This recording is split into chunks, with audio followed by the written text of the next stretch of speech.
날마다 찬양하고 하나님께 나갑니다.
할렐루야.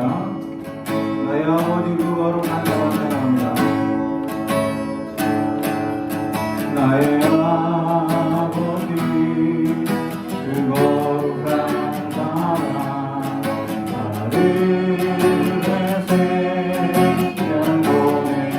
보내주시며 그리고 그와 대단히 구요하여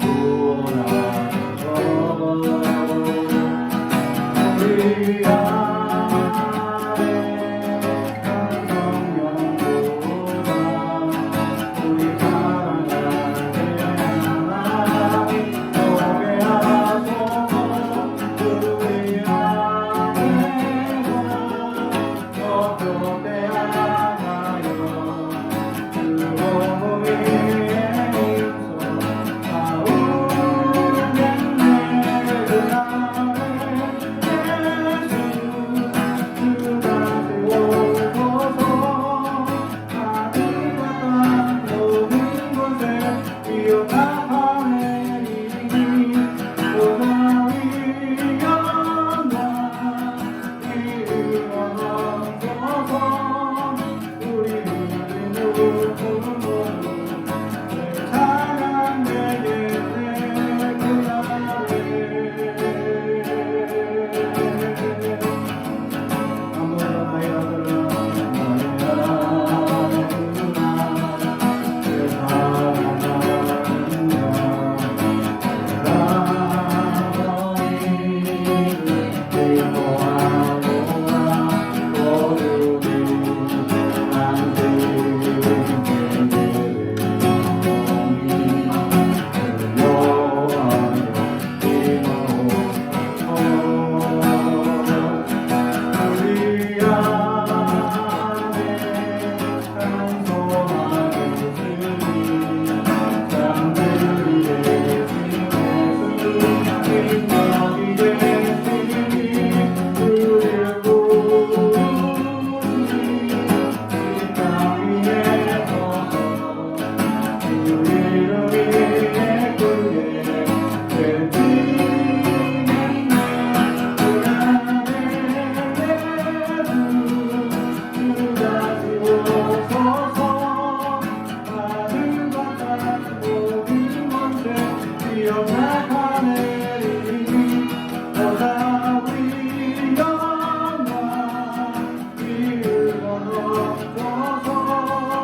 우리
우리 하나님께 영원 부흥이 주의 나라와 권세와 영광이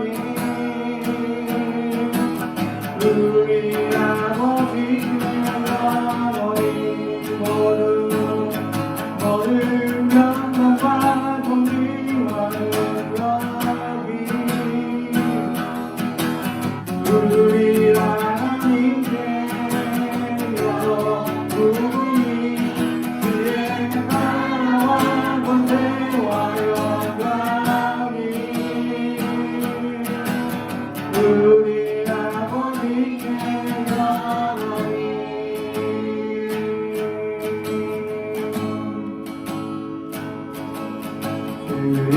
주님은 내 마음에 아픔 알아주시지만 꿈을 지워주시고 아침에 또 다른 어린 꿀들과 같이 내 마음 새롭게 하네 흐르는 시간에 오랜 주의 영광이 내 마음 밝게 비춰주시고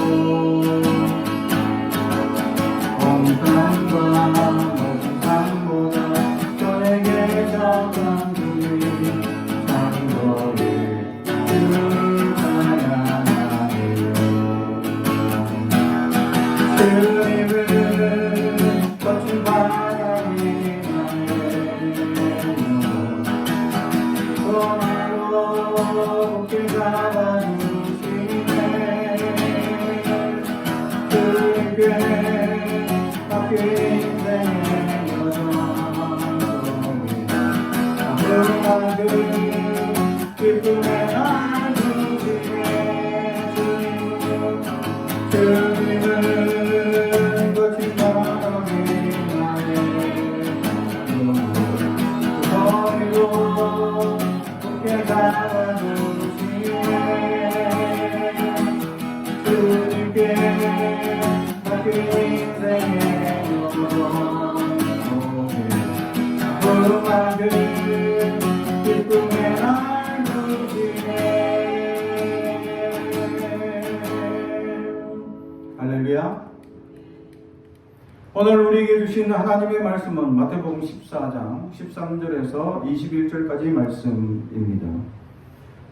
마태복음 14장 13절에서 21절 말씀, 신약성경 24페이지입니다.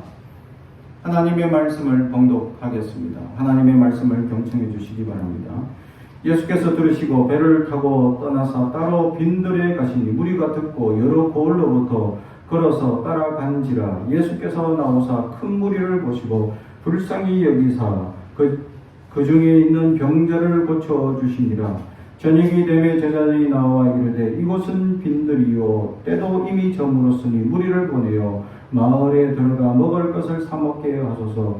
예수께서 이르시되 갈 것이 없다. 너희가 먹을 것을 주라. 제자들이 이르되 여기 우리에게 있는 것은 떡 5개와 물고기 2마리 뿐이니이다. 이르시되 그것을 내게 가져오라 하시고 무리를 명하여 잔디 위에 앉히시고 떡 5개와 물고기 2마리를 가지사 하늘을 우러러 축사하시고 떡을 떼어 제자들에게 주시며 제자들이 무리에게 주니 다 배불리 먹고 남은 조각을 12바구니에 차게 거두었으며 먹은 사람은 여자와 어린아이 외에 5,000명이나 되었더라. 아멘. 우리 가슴에 손을 얹고 축복에 언어합니다. 나는 하나님의 사람입니다. 축복의 사람입니다. 우리 가정은 영원히 잘됨 같이 범사가 잘되고 강건하시는 가정입니다. 우리에게는 번성하고 장대하게 되며 하나님의 언약이 이루어지는 교회입니다. 아멘. 생명을 살리는 만찬이라는 제목의 말씀으로 은혜를 나누고자 합니다. 사람들 관계에 있어서 함께 식사를 나누는 문화는 아주 중요하죠. 특히 우리나라 문화 속에서는 같이 식사 한번 합시다 라는 말은 친근함을 표현하는 그런 말이죠. 실제로 밥 먹자라는 얘기는 아니죠, 사실 보면. 그러나 친근함을 표현하는 겁니다. 그러나 외국에서는 같이 밥 먹읍시다 하는 순간 밥 먹어야 돼. 시간과 날짜를 정해야 돼. 그래서 그 말을 쉽게 하지 않는다는 겁니다.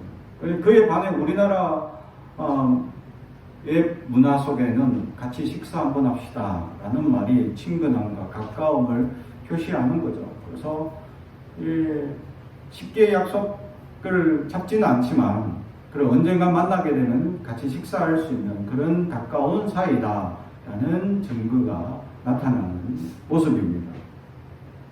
그런데 우리가 친근함을 표시하고 또 서로 관계가 좋고 아주 아름다운 관계다라는 것을 나타내기 위해서 같이 식사를 하죠.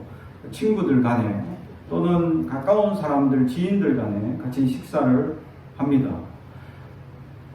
반대로 얘기하면 함께 식사하지 못하는 사람들은 무엇입니까? 뭔가 껄끄러운 관계이고 같이 식사하기엔 부담스러운 관계이다 라는 것을 나타냅니다. 그래서 같이 식사한다라는 것만으로도 아주 친근하다 라는 표시라는 것. 특히 한국 사람의 문화 속에 이제 코로나 때문에 그러진 않지만 한 그릇에 숟가락을 같이 담그는 문화가 있기 때문에 그것이 바로 아주 친근함을 표시하는 그런 이제 관계를 나타내고 있다라는 것이죠.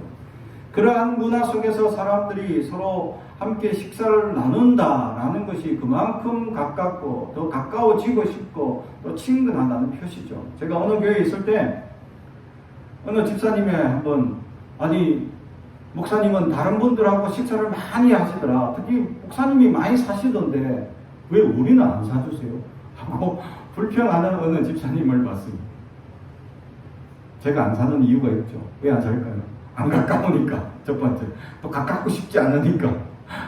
그런 불편함이 있겠죠. 사실 그분 내외 가정이 교회에 아주 이제 사역을 많이 해야 되는 가정인데 교회에 이제 사역을 좀 불편하게 하죠. 항상 불편이 많고 불만이 가득 차 있고 조그만 불평 막 가지고 막 이제 소문도 잘 내고 그런 성격이라 사실 가까이 하고 싶지 않았습니다. 그럼에도 불구하고 저한테 또 불평하는 겁니다. 왜 같이 다른 분들하고 많이들 식사하고 밥도 사주면서 왜 우리는 안 사줍니까? 라고 불평하더라고요. 그래서 제가 식사합시다 하고 같이 식사를 했었죠. 약간 불편하게.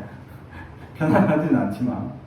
그만큼 식사를 같이 한다는 것 자체가 편안하다. 같이 밥을 먹는 것 자체가 행복하다, 기쁨이다 라는 것을 보여주고 있다라는 것이죠. 오늘 성경에 나오는 만찬 이야기입니다. 이 만찬은 성만찬의 기본이 되고 있는 그런 모습이기도 하다라는 것이죠.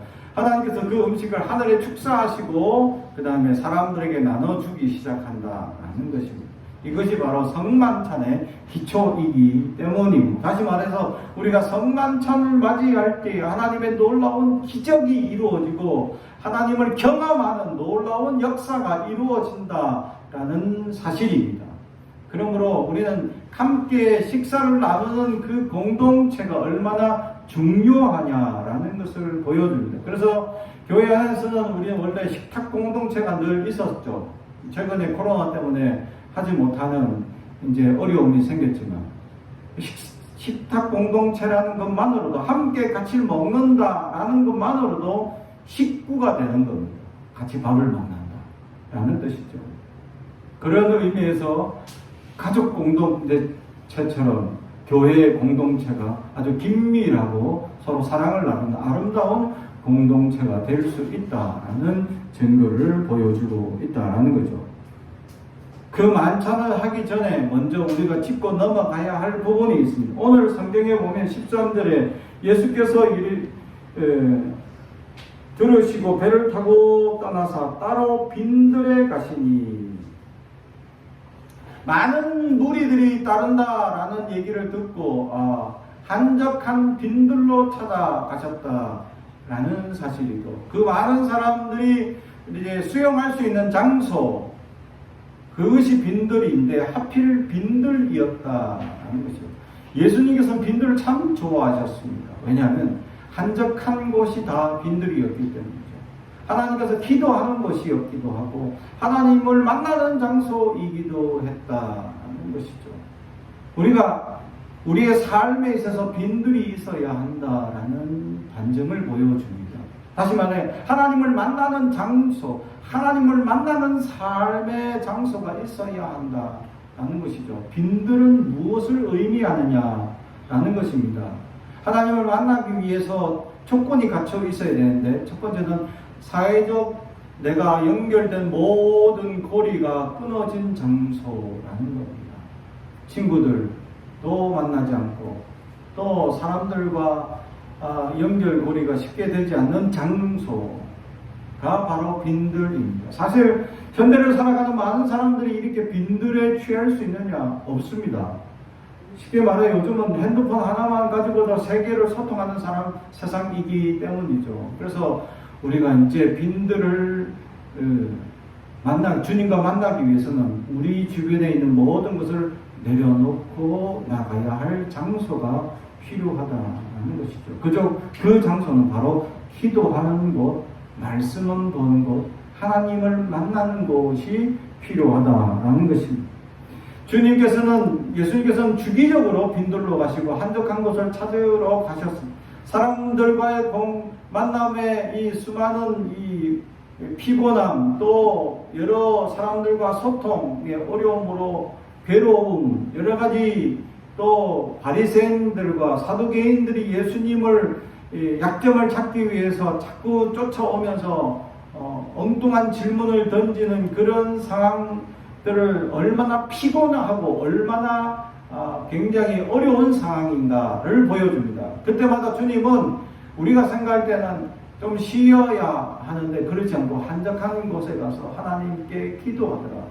주님을 만나는 시간이 바로 우리의 안식이 된다라는 것을 보여주고 있다라는 것이죠. 다시 말해 우리의 영혼이 쉬는 장소는 어디냐? 우리의 육체와 영혼이 다 쉴 수 있는 장소가 있는데 그것이 바로 하나님을 만나게 되면 우리의 영혼이 쉼과 안식을 얻을 수 있다라는 증거를 보여주고 있습니다. 사랑하는 성도 여러분, 그래서 우리는 한적한 빈들을 찾아갈 수 있어야 합니다. 오늘 빈들로 나아가 이 수많은 무리들이 그곳까지 주님께 찾아옵니다. 그 찾아온 이 수많은 무리를 보시고 주님께서 제일 먼저 그들을 향하여 품는 마음이 있는데 바로 오늘 14절 예수께서 나오사 큰 무리를 보시고 불쌍히 여기사 할렐루야. 예수님께서 우리를 불쌍히 여기시는 순간 또 하나님께서 우리를 불쌍히 여기시는 순간 그 순간 성경 곳곳에는 기적이라는 것이 일어납니다. 사랑하는 성도 여러분, 우리가 어떤 하나님의 역사를 구하기 위해서 필요한 요소가 있다면 하나님 앞에 불쌍히 여김을 받아야 한다는 것이죠. 그래서 하나님 우리를 불쌍히 여겨 주시옵소서라는 기도문이 따로 있을 만큼 하나님 앞에 긍휼을 구하고 하나님 앞에 불쌍히 여김을 강구하는 것은 우리에게 기적이 필요할 때다라는 것입니다. 무리를 보시고 불쌍히 여기사 그 중에 있는 병들을 고쳐주시니라. 아멘. 그렇죠. 이 불쌍히 여기는 마음이 시작될 때에 기적이 일어나고 병자가 고쳐지는 역사가 일어난다. 예수님의 3대 사역 중에 하나가 가르치시고 전파하시고 고침의 역사가 시작된다라는 것이죠. 예수님께서 이 땅에 오셔서 우리에게 가르치신 것이 뭡니까? 우리가 이 땅에 살아가면서 우리의 마음에서 일어난 불평, 불만, 그리고 사회적 불평등으로 말미암아 일어나는 여러 가지 문제점, 어려움들이 있다라는 것입니다. 사랑하는 성도 여러분, 이 땅에는 정의가 있을까요? 라고 물어본다면 없습니다. 어느 경제학자가 이 땅에 정의로운 사회가 과연 존재할까라는 질문을 하더라고요. 그래서 그 경제학자는 정의로운 사회는 없다는 겁니다. 늘 불공정의 역사. 그래서 공정사회를 만들기 위해서 노력하는 모습들이 곳곳에서 일어나지만 그 공정이 이루어지냐라는 거예요. 그것이 경제적인 차원에서 일어나면 공정무역이 되고, 또 그것이 국가적인 차원에서 정의를 이루려고 하면 공공의 정의를 이루는 사회의 모습들이 일어나겠죠. 그런데 그것들이 과연 온전히 이루어지느냐라고 물어보면 아니다. 어느 사회나 어느 나라나 어느 민족이나 늘 자기들 이익을 위해서 자기들에게만 이익을 강구하기 위해서 다른 나라들을 여러 가지 곤란하게 하는 일들이 많다라는 사실이죠. 결국 조금 더 정의로우냐 덜 정의로우냐라는 차이가 나타날 뿐이다. 정의롭지 못한 것이 극명하게 드러나면 독재라고 얘기하고, 그것이 우리는 다른 잘못된 정권이라고 얘기를 하죠. 그것이 그나마 좀 정의롭게 조금이라도 나타나고 보여진다면 우리는 민주사회라고 표현을 합니다. 그러나 완전한 민주는 이루어지는 나라는 없습니다. 어느 나라든 정의로운 나라는 없습니다. 어느 나라든 자국의 이익을 반하는 행위는 하지 않기 때문이죠. 그렇죠? 그래서 정의로운 사회가 아닙니다. 이 불의한 사회, 부당한 사회를 우리는 당연히 살아갈 수밖에 없습니다. 그럼 당연히 정의롭지 못하고 부당한 사회로서부터 일어나는 수많은 부당한 일을, 정의롭지 못한 일을 우리는 당하며 살아가게 됩니다. 그때 우리는 하나님께 간구해요. 우리가 정의를 이루려고 우리가 일어서거나 할 필요도 없습니다. 오직 주님을 의지하며 주님의 방법으로 이 사회가 정의로운 사회가 이루어질 수 있도록 하나님을 의지해야, 그때 하나님 우리를 불쌍히 여기신다면 기적을 베푸실 것이다 라는 사실이죠. 사랑하는 성도 여러분, 기적은 우리를 불쌍히 여기는 순간 일어난다라는 거죠. 그러므로 우리는 이 기적을 바라며 하나님 앞에 불쌍히 여기는 간구는 하나님께 나아가며 부르짖는 우리가 되길 주님의 이름으로 축복합니다.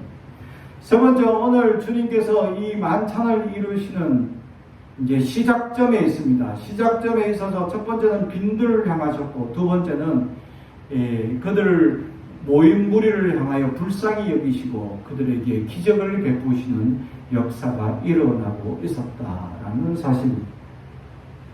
그리고 그들에게 이제 필요가 생기기 시작합니다. 그것이 뭡니까? 육신의 굶주림이었다라는 거죠. 사람은 굶주림의 역사로 말미암아 많은 전쟁도 일어나고 또 기근으로 말미암아 굶어 죽어가는 일이 생겨나기 시작하죠. 이것을 통해서 많은 이 사회가 이 싸움이나 분쟁이 일어나기도 한다라는 사실이죠.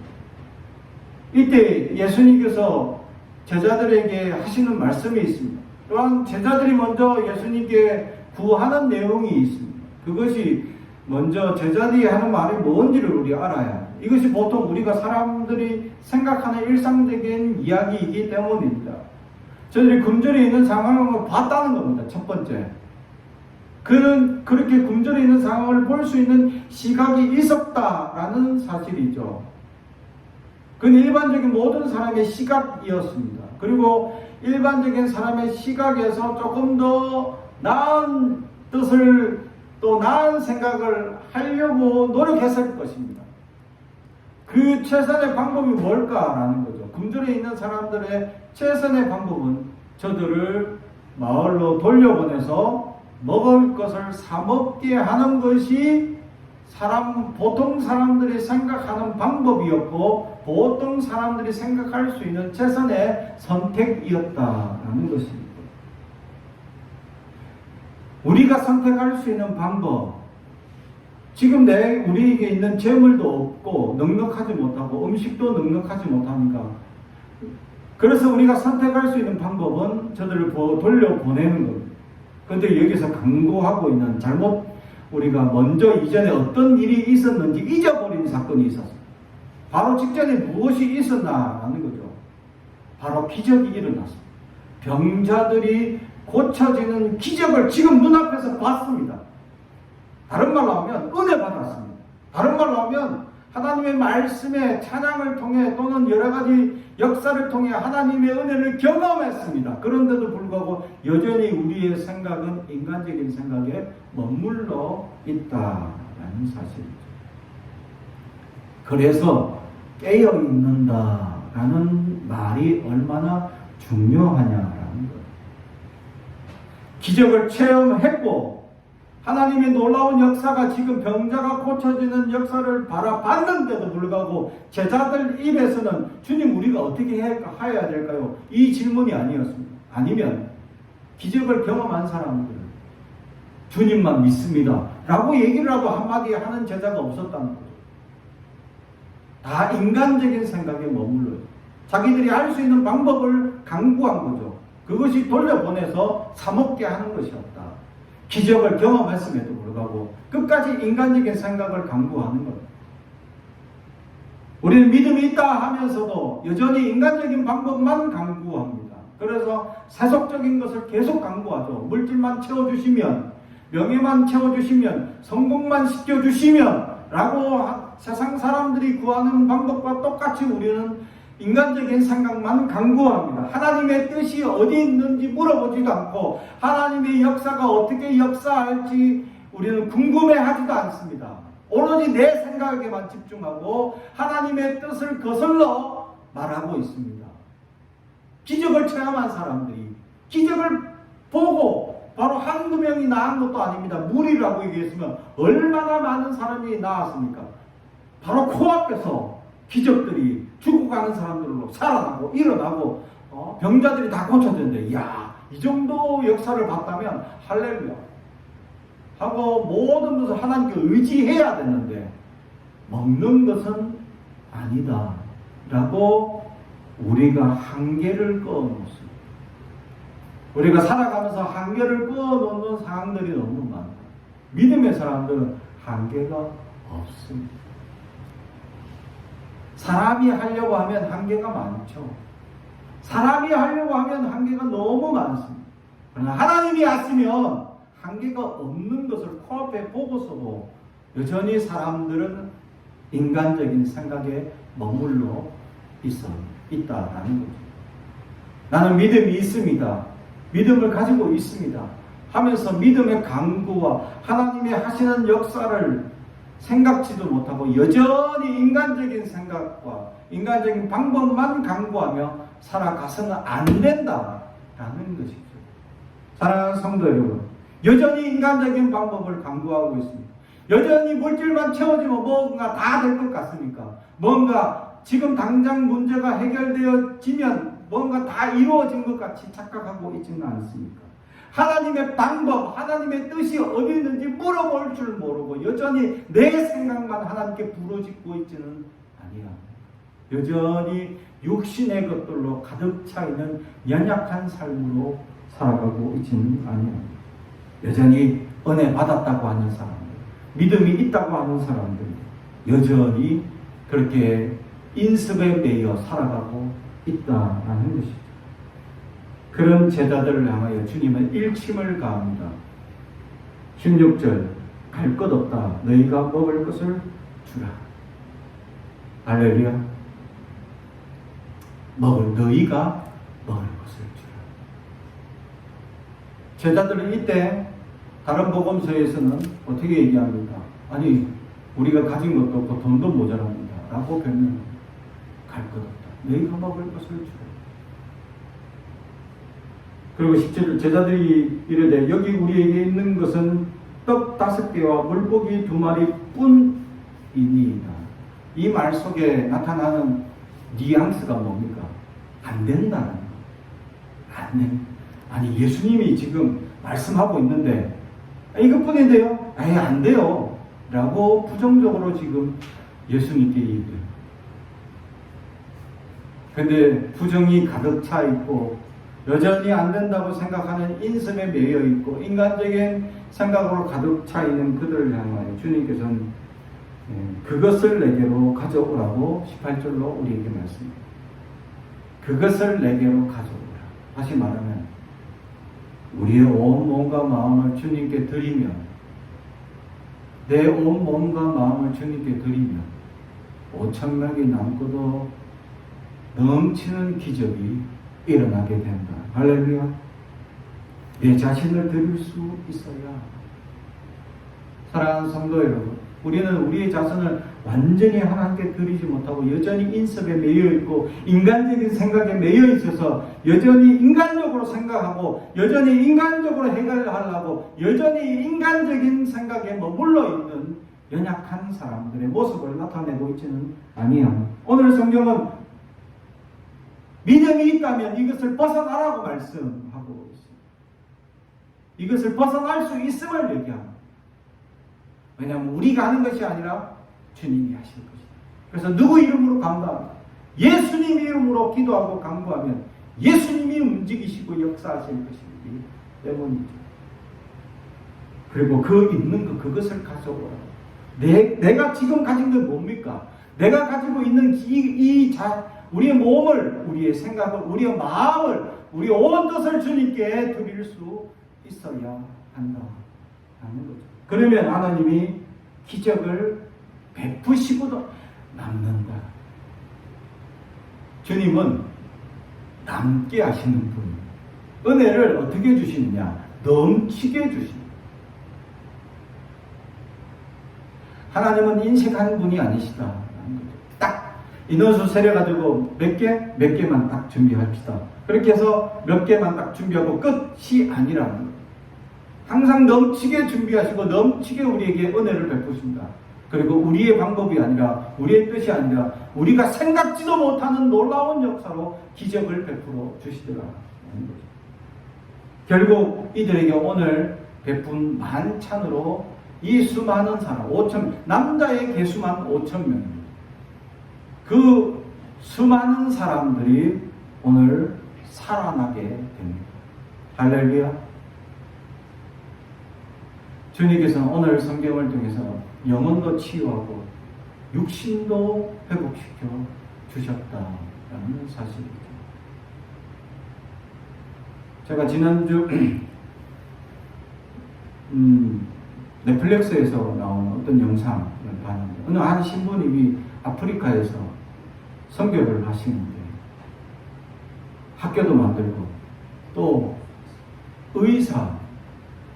의대를 나왔기 때문에 병도 치료하고 병원도 만들고 또 교회도 성당이 있죠. 신부니까 성당도 지어서 복음을 전하고 그 수많은 사람들에게 은혜를 끼쳤는데 암이 걸려서 마흔이 되어서 돌아가십니다. 그 짧은 시간 동안 그가 온몸을 태워서 그 지역의 마을 사람들에게 얼마나 큰 영향력을 끼쳤나라는 것이죠. 근데 그분의 재능이 너무 많아가지고 의사이기도 하죠. 또 신부로서 복음도 전하죠. 또 아이들에게 공부도 가르치시는 학교를 세웠죠. 거기다가 악기의 재능이 있어가지고 또 악기를 이렇게 아이들 통해 군악대를 만들어서 이렇게 국가에서 그 나라에서 대통령이 불러서 국악대 행사를 하는데 이렇게 기뻐하는 일을 하게 했다. 근데 그 한 사람의 재능이 너무 다양하고 많은데 그 짧은 생에 그분을 하나님이 데려간 것이 너무 안타까웠다. 그분이 떠나고 난 빈자리, 그 병원, 학교 다 문 닫아버립니다. 가르칠 사람이 없고 누가 지도할 사람이 없어 버렸다. 한 사람의 재능이 얼마나 많은 사람을 살리고 많은 사람에게 비전을 제시할 수 있는가. 그분 혼자서 하시는 것이 아니라 하나님께서 그를 통해서 놀라운 역사를 이루어 가시더라라는 거죠. 참으로 놀라운 역사를 보게 됩니다. 우리가 생각할 때는, 우리가 계산할 때는 1 더하기 1은 1이지만 하나님의 역사가 이루어지는 오병이어 5개의 빵과 물고기 꼴랑 2개라는 숫자가 5,000명을 먹고도 12강줄이가 남는 수학적 계산이 되지도 않는 놀라운 기적이 일어나고 있었다. 그것은 우리가 헌신하여 드릴 때에 가능합니다. 내가 하나님께 헌신하여 나아간다면 하나님의 놀라운 역사와 기적이 반드시 나타날 줄로 믿습니다. 그러므로 우리는 생명을 살리는 만찬 가운데 우리가 날마다 주님께 나아가 우리를 온전히 사용하시고 역사하시는 그 은혜를 경험할 수 있는 믿음이 있길 주님의 이름으로 축복합니다. 기도하겠습니다. 사랑과 주님과 되신 아버지 하나님 감사합니다. 하나님, 우리는 여전히 의심하고 불신하고 여전히 나약하며 세속적 관념 속에 빠져서 하나님을 온전히 의지 못하는 연약한 죄인임을 고백합니다. 주여, 우리를 불쌍히 여겨 주시옵소서. 이제 깨어 있게 하시고 하나님의 역사를 바라보게 하시고 온전히 하나님께 은신하게 하시고 하나님을 의지하게 하옵소서. 감사드리며 예수님의 이름으로 기도드리옵나이다. 아멘.